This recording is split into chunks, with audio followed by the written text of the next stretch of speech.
Sanggar Cerita mempersembahkan Sabda Pandita Ratu.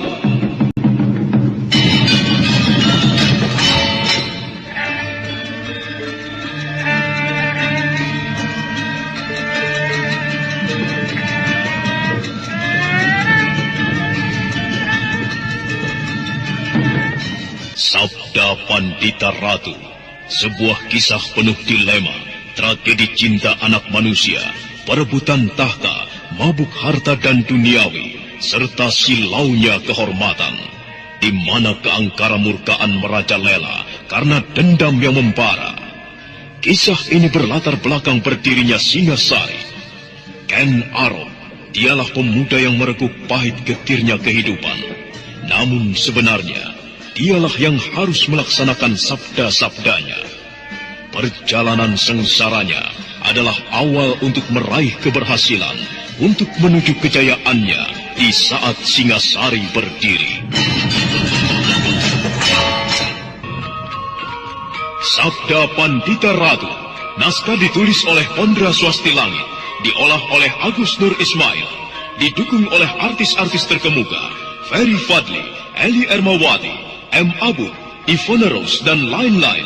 Teknik dan montase, Ibing Arifin, dengan sutradara Dian Pertiwi. Sabda Pandita Ratu kali ini mengetengahkan episode ke-6 dengan judul Asmara Dahana.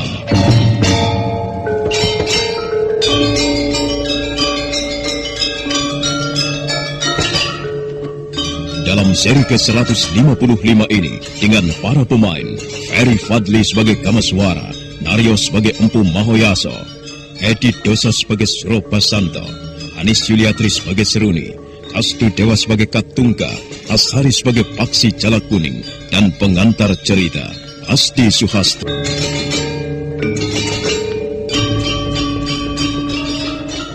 Empu Mahoyaso dan Kamaswara segera melangkah untuk mencari tahu di mana Surobasanto. Tapi baru saja dia beranjak dari tempat itu, tiba-tiba dari arah lain terdengar teriakan seseorang dari balik kegelapan. Keduanya terpaku beberapa saat. Seruni, aduh, di mana kalian? Hei, di mana kalian? Paman, lihat, siapa orang itu? Entahlah. Aneh sekali tingkah orang itu. Dia sepertinya kurang waras. Bagaimana kalau kita tanya, Paman? Saya seperti mempunyai keyakinan bahwa dia Surobasanto. Biar aku yang tanya. Kau tunggu saja di sini. Iya, Paman. Anak muda, siapa kau ini? Kenapa berteriak-teriak seperti itu? Namaku Surobasanto. Kau siapa? Rambutmu kok putih? Wajahmu jelek? Kau kok tidak seperti aku, gagah. Lihat, orang tua, di mana ayahku? Tahu nggak? Dan Seruni yang cantik, hah? Malam ini aku ingin tidur lagi dengan Seruni. Dia memang wanita yang mengasyikkan. Wah, aku suka sekali lo tidur dengannya. Ayah, Seruni mana ya? Mana? Jadi dia yang bernama Surobasanto. Tidak kusangka kalau dia seorang anak yang tidak waras. Ya. Jadi percuma kalau aku ingin menuntut tanggung jawabnya. Seruni, di mana kau, Seruni? Aku ingin tidur lagi denganmu. Bagaimana, Paman? Ya, ternyata dugaanmu benar. Dia memang Surobasanto. Lalu bagaimana sekarang, Paman? Ya, lebih baik sekarang kita tinggalkan tempat ini. Bukankah semuanya sudah selesai? Baiklah, Paman. Tapi bagaimana mengenai Seruni? Biarkan saja.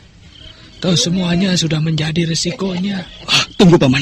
Lihat itu. Empu Mahoyaso tercengang begitu melihat beberapa orang murid perguruan Kori Kunjoro mendekat. Mereka sepertinya menyimpan dendam atas kematian guru mereka.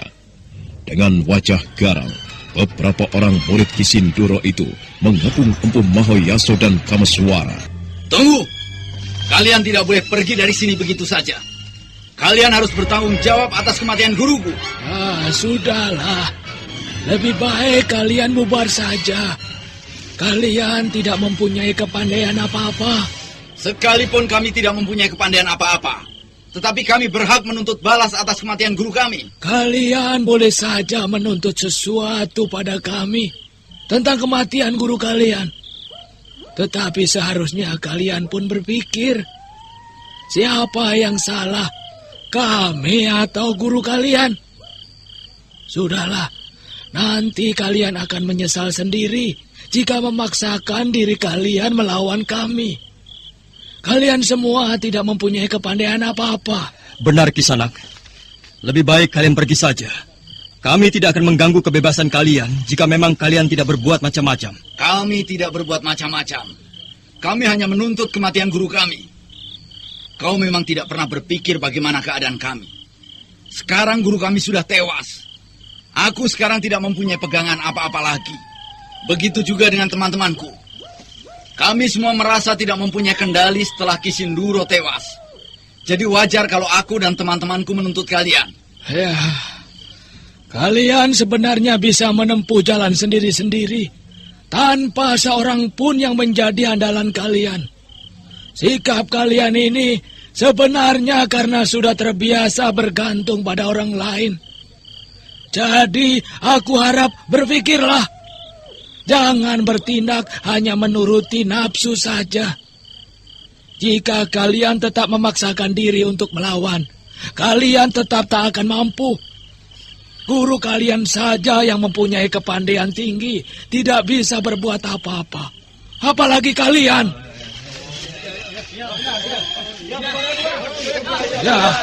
Ya, lebih baik kalian bubar.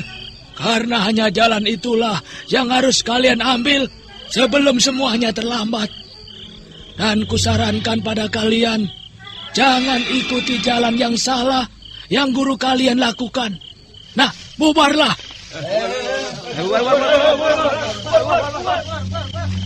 Kenapa kalian semua bubar? Apakah kalian tidak merasa dendam pada mereka? Oh, kau masih penasaran pada kami, Kisanak? Kenapa kau diam? Aku bingung, Bapak. Guruku sudah tewas. Aku harus bagaimana sekarang? Kalau Bapak mengizinkan, aku ingin menjadi murid Bapak dan tinggal di perguruan Bapak. Dari mana kau tahu bahwa aku mempunyai perguruan? Guruku pernah cerita tentang Bapak dan perguruan Lemah Abang. Bapak tidak perlu khawatir tentang aku. Niatku untuk menjadi murid Bapak lahir dari hati kecilku. Aku akan bersungguh-sungguh mengabdi pada Bapak. Ya, baiklah. Namun begitu, aku harus melihat pengabdianmu sampai sejauh mana pada perguruan Lemah Abang. Setelah itu, barulah kau bisa menjadi muridku. Nah, sekarang aku membutuhkan bantuanmu. Tolong kau angkat anakku. Dia masih belum sadar dari tidurnya. Iya, Bapak. Ayo Kambiswara, kita tinggalkan tempat ini. Iya, Paman. Suasana kembali hening. Murid-murid Korek Kuncoro tak satu pun yang berada di tempat itu lagi. Sekarang tinggal Seruni, Kisindoro dan Surobasanto. Anak sulung Kisindoro itu masih tertawa terbahak-bahak. Dia tidak mengerti apa yang terjadi terhadap ayah dan adiknya. Seruni. Kenapa kamu tidur di sini? Bangun yuk, bangun. Di sini dingin. Ya, jangan temani ayah tidur ya. Yuk, kita pindah di dalam saja ya. Aku ingin tidur lagi denganmu.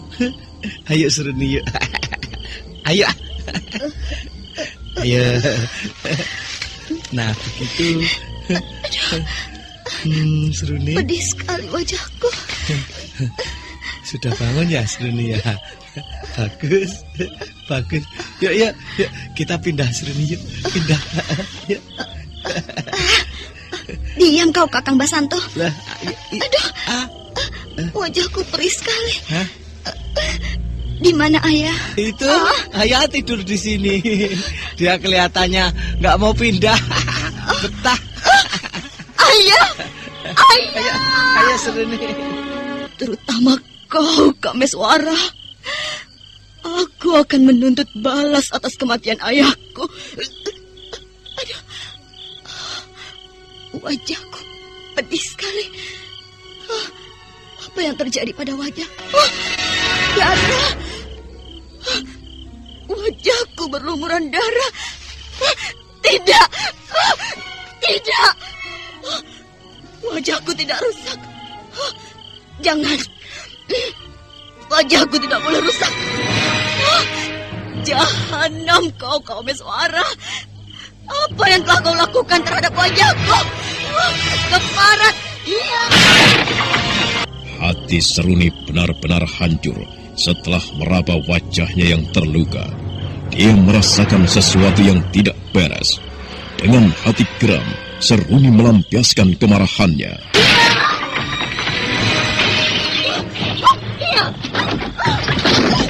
Jahanam kalian semua. Kalian telah menghancurkan masa depanku. Wajahku rusak.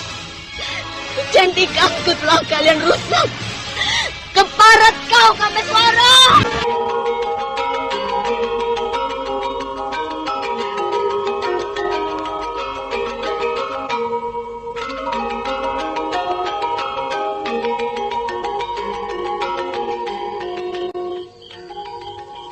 Aku mengucapkan banyak terima kasih atas pertolonganmu, Kakang Kameswara. Kalau tidak ada kau datang menolong, mungkin aku belum tentu bisa keluar dari pondok itu. Berterima kasihlah pada Sang Hyang Agung, karena hanya dialah yang menentukan nasibmu. Aku hanya sekedar perantara. Iya, tapi biar bagaimana, sudah selayaknya kalau aku mengucapkan terima kasih kepadamu. Iya, Adipaksi Jala Kuning. Oh, Kameswara. Aku melihat sesuatu di wajahmu. Oh, sepertinya kau mempunyai beban yang berat. Apakah ada sesuatu yang kau pikirkan? Iya, Paman. Saya memikirkan Rahastri Kandi. Dia sekarang telah ternoda. Entah bagaimana jadinya seandainya ia tahu bahwa laki-laki yang menodainya itu kurang waras. Oh, kasihan sekali nasibnya. Dia harus menanggung beban yang cukup berat. Ya, aku juga merasakan beban yang diderita adikmu. Tetapi kita harus bagaimana lagi? Sebaiknya kau pasrah saja pada Yang Kuasa. Kembalikan segalanya pada Yang Maha Agung. Saya memang bisa memasrahkan semua ini pada Hyang Maha Agung. Tetapi Rahastri Kandi sendiri bagaimana? Apakah dia bisa pasrah begitu saja? Sementara dia telah ternoda. Ya. Menurut pendapatku, sebaiknya kau berikan pandangan-pandangan yang luas. Nasihati, agar dia bisa menerima semuanya itu dengan tabah. Saya akan berusaha menasihatinya. Ada sesuatu yang ingin saya sampaikan pada Paman. Dan ini menyangkut hubungan Paksi Jala Kuning dengan Rahastri Kandi. Bicaralah. Kau tidak perlu sungkan-sungkan. Baik, Paman. Dan anggaplah pembicaraan saya ini sebagai wakil dari Kakang Maesa Beranjangan. Bukan maksud saya ingin melangkahinya. Tetapi ini demi kebaikannya dan juga demi kebaikan Rahastri Kandi. Ya. Keadaan Rahastri Kandi sekarang sudah ternoda. Tetapi sekalipun demikian, dia masih menjadi tunangan Paksi Jala Kuning. Yang ingin saya bicarakan, apakah Paman masih mau mengambil Rahastri Kandi sebagai menantu Paman? Tentu Kameswara, tentu. Sekalipun Rahastri Kandi sudah ternoda, tetapi musibahnya itu bukan karena disengaja. Lagi pula aku tidak pernah memikirkan hal itu. Tetapi bagaimana dengan Paksi Jala Kuning? Oh, ya, sebaiknya kau tanyakan saja. Toh masalah ini dia yang memutuskannya. Tetapi aku sendiri yang jelas masih mengharapkan Rahastri Kandi untuk menjadi menantuku. Iya, Paman. Adi Paksi Jala Kuning. Sekarang bagaimana dengan kau?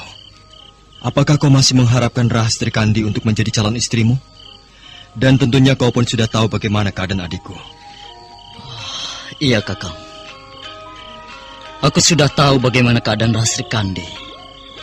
Semua itu sebenarnya kesalahanku juga, Kakang.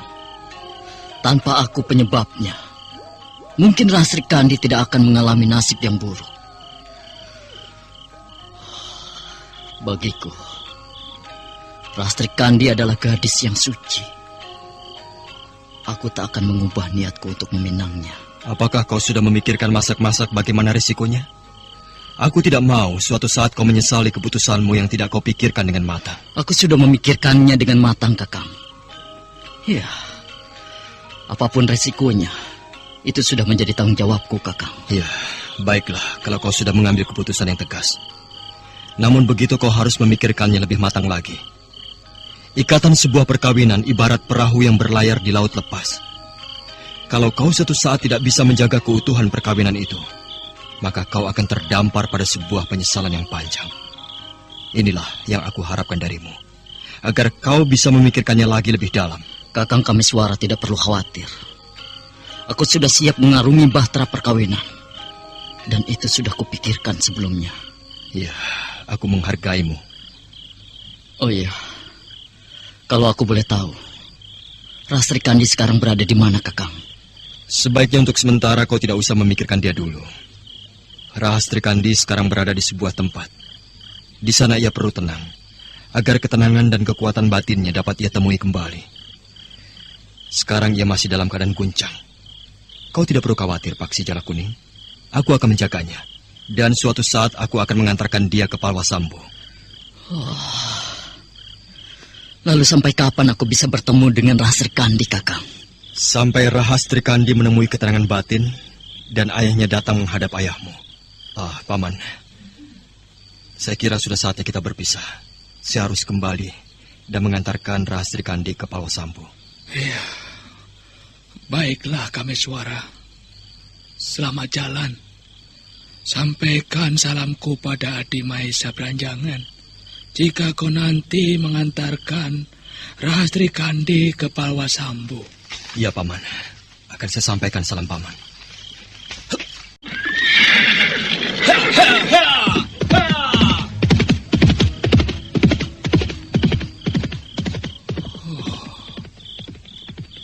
Sungguh luar biasa sekali anak muda itu. Dia mempunyai ilmu kanuragan yang sangat tinggi. Dunia pasti gempar atas kehadirannya. Ayah, apa yang kau pikirkan, Ayah? Tidak. Aku hanya sedang mengagumi Kameswara. Dia mempunyai kepandaian yang cukup tinggi. Aku sendiri menyadari bahwa aku bukan lawannya. Apakah tidak berlebihan bahwa ayah mengaku bukan lawannya? Tidak. Memang demikianlah keadaannya. Dia memang seorang pemuda yang sakti. Kau lihat saja buktinya. Hanya dalam beberapa jurus, ia mampu merobohkan Kakang Sindoro. Padahal ayah tahu kehebatan Kakang Sindoro. Sudahlah, Jala Kuning. Sebaiknya sekarang istirahatlah. Kau masih butuh istirahat yang banyak agar kesehatanmu boleh kembali. Baik, Ayah. Ayah. Kenapa tiba-tiba dadaku jadi sesak? Ada apa ini? Ayah. Darah. Paksi Jala Kuning segera meraih tubuh ayahnya yang akan roboh. Dia benar-benar kaget melihat hal itu. Dengan tangan gemetar, anak tunggal Empu Mahayaso itu mempopong ayahnya. Untung darah ini tidak keluar banyak. Kalau aku salah memberikan ramuan, bisa tambah parah lukanya. Aku jadi serba bingung.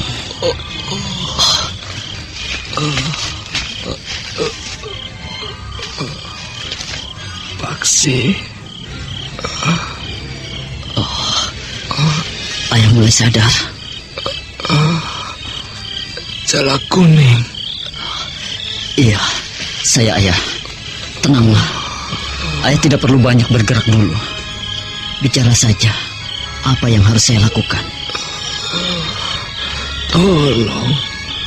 Kau ambilkan ramuan yang berada di dalam selubung bambu hijau. Aduh. Kemudian seduhlah dengan air panas. Cepatlah. Dadaku nyeri sekali. Aduh.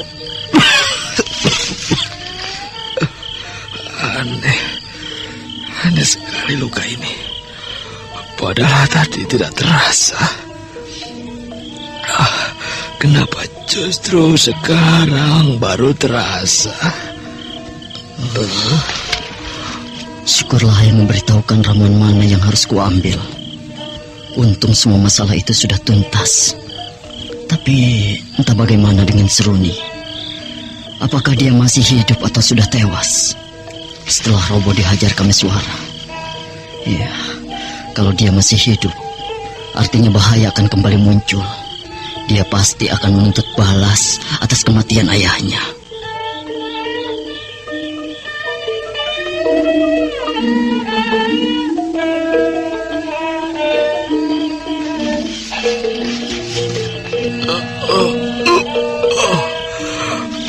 Mudah-mudahan saja luka ini tidak parah. Tapi sekujur tubuhku lemas sekali. Napasku sesak. Benturan yang kulakukan memang cukup berat. Kupikir akibatnya tidak akan segini parah. Ternyata di luar dugaan. Ayah, ini ramuannya. Iya, ya. Mari ayah, ku bantu untuk duduk. Ya, Paksi. Ya. Tidak salahkah kau menyeduhnya? Aku melakukan seperti yang ayah beritahu. Ya.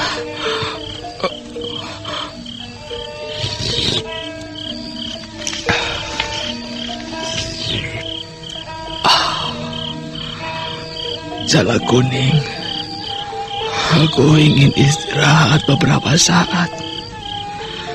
Jika ada tamu atau ada masalah yang harus diselesaikan, aturlah olehmu dulu. Mungkin aku akan istirahat cukup lama. Karena dengan ramuan ini, aku bisa tidur beberapa saat. Iya, ayah. Istirahatlah yang penuh. Aku akan menjaga perguruan dengan baik.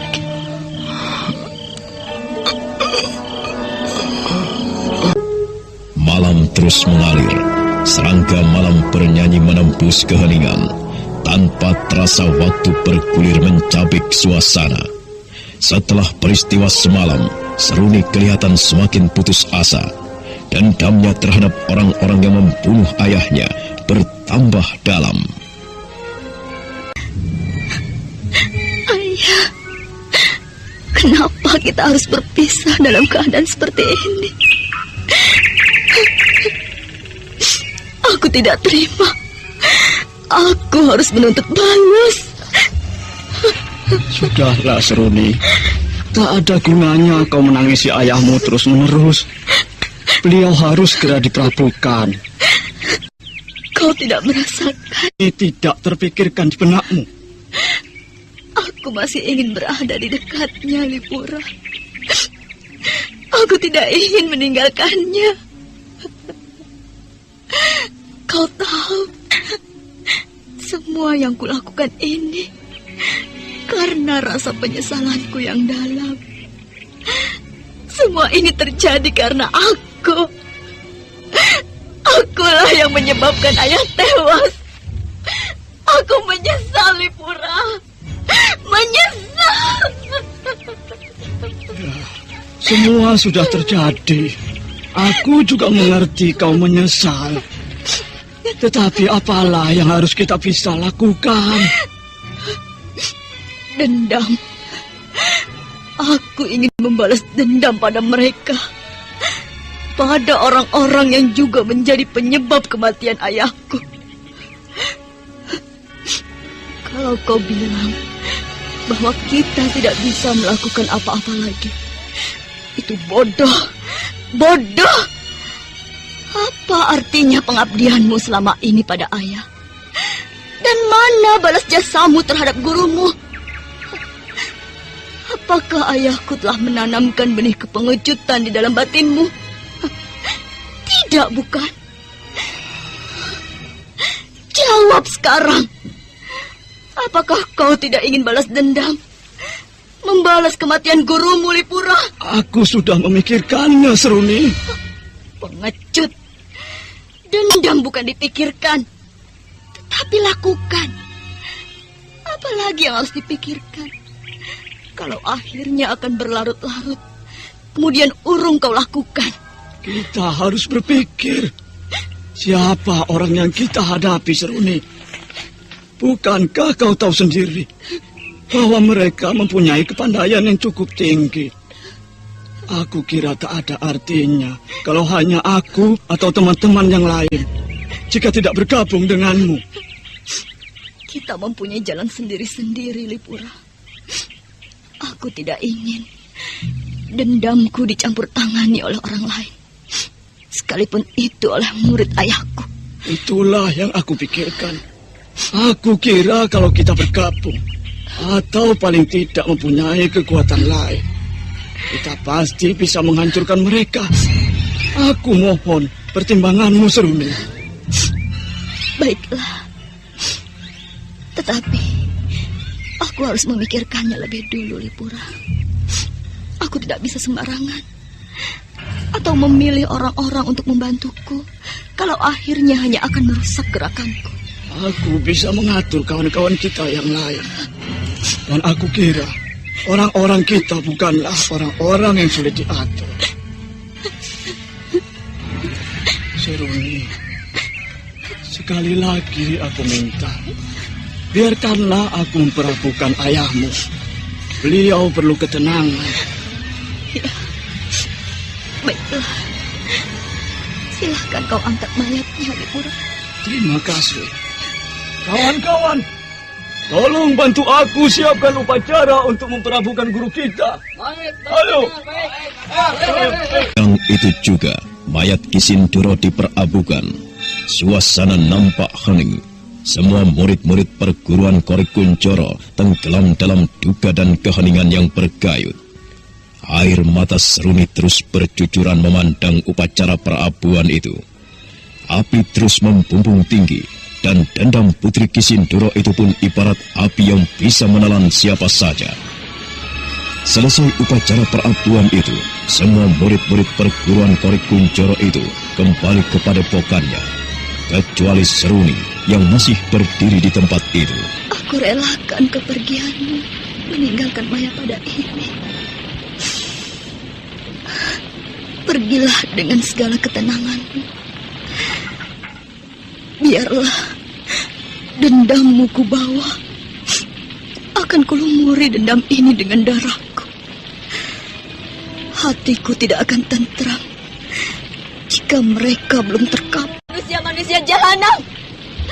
Aku, Seruni, yang akan menuntut balas atas kematian ayahku dan hancurnya perguruan Korik Kuncoro.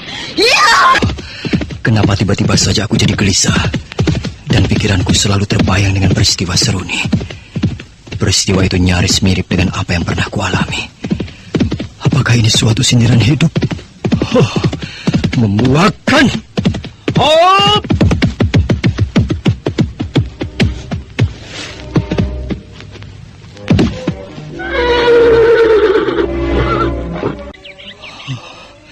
Kenapa tiba-tiba aku jadi muak dengan segala apa yang telah terjadi? Aku begitu benci melihat peristiwa itu. Tetapi bagaimana sebenarnya dengan apa yang kualami? Dewata Agung, cobaan apa sebenarnya ini?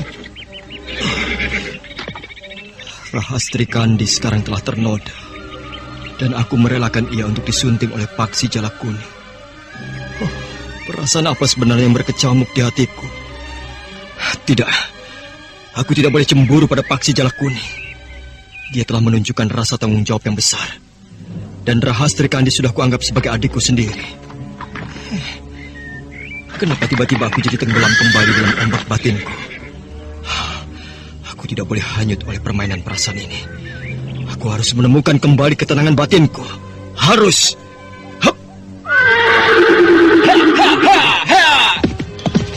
Kenapa kau tega membiarkan aku disunting oleh paksi jalak kuning? Bukankah kau tahu, setelah aku mengalami peristiwa dengan Seruni, aku sudah memutuskan bahwa aku tidak ingin kembali padanya. Tapi kenapa kau justru membiarkan aku kembali berada di dekatnya? Apakah karena aku sudah tidak suci lagi? Tidak! Tidak!